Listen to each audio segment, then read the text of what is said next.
सालों पहले एक शहर में साहूकार रहता था, जिसके 7 बेटे और एक बेटी थी। बेटी का नाम करवा था। साहूकार ने अपने बच्चों का पालन पोषण काफी शाही तरीके से किया था। सभी भाई अपनी इकलौती बहन को बहुत मानते और उस पर अपनी जान छिड़कते थे।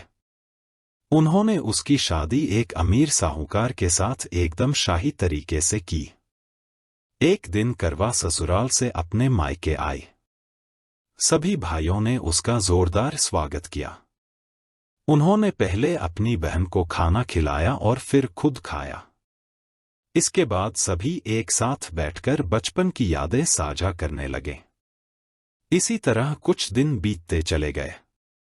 एक दिन शाम को जब करवा के सातों भाई अपने काम से घर लौटे, तो उन्होंने देखा कि उनकी बहन काफी उदास होकर बाहर बैठी थी। अपनी बहन करवा को उदास देखकर सभी भाई चिंतित हो गए। वो तुरंत उसके पास गए और उदासी का कारण पूछने लगे। इस पर करवा ने बताया कि उसने अपने पति के लिए करवा चौथ का उपवास रखा है और चांद के इंतजार में सुबह से ही भूखी प्यासी है। जैसे ही चांद निकलेगा वह उसे देखकर अपना उपवास तोड़ेगी। यह सुनकर भाइयों का भी मन उदास हो गया। वो सभी करवा के इस कष्ट को नहीं देख पाए। खासकर उसका सबसे छोटा भाई, जिसे करवा से सबसे अधिक स्नेह था। बहन को भूखा प्यासा देखकर सभी भाई कुछ ऐसा उपाय सोचने लगे जिससे वो अपनी बहन का कष्ट दूर कर सके। तभी उन्हें एक तरकीब सूझी। सभी भाई तुरंत एक पीपल के बड़े से पेड़ के पास पहुंचे। उनमें से सबसे छोटा भाई एक जलता हुआ दीपक लेकर उस पेड़ पर चढ़ गया और उसे एक छलनी में रखकर वहीं छोड़ दिया। इसके बाद पूरे गांव में हल्ला हो गया कि चांद निकल आया।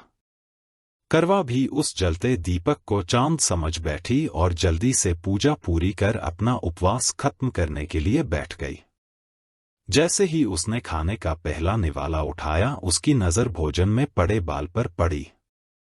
उसने तुरंत उस निवाले को अपने प्लेट से निकालकर दूसरी तरफ रख दिया।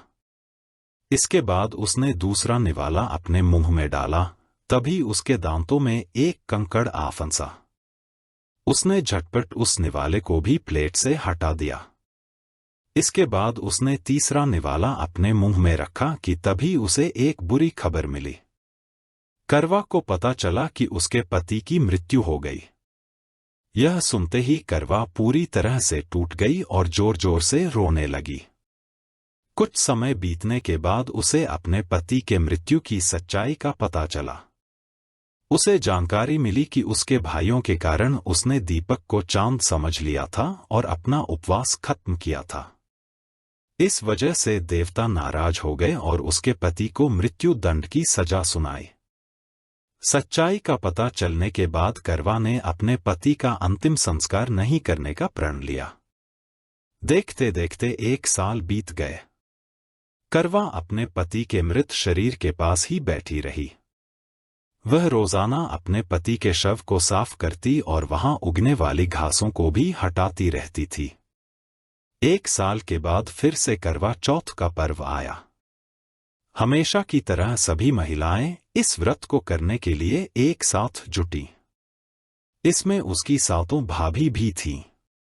शाम के समय पूजा समाप्त करने के बाद जब करवा की सभी भाभी उसके पास पहुंची, तो उन्होंने करवा को आशीर्वाद मांगने को कहा। इस पर करवा ने सभी से एक एक करके अपने पति को जीवित करने का वरदान मांगा। करवा की यह मांग उसकी भाभी पूरी नहीं कर सकती थी। उन्होंने करवा को समझाया भी, लेकिन वह नहीं मानी। फिर उसकी एक भाभी ने बताया कि उसके छोटे भाई के वजह से ही ऐसा हुआ है, तो उसकी छोटी भाभी ही इस स्थिति को ठीक कर सकती है।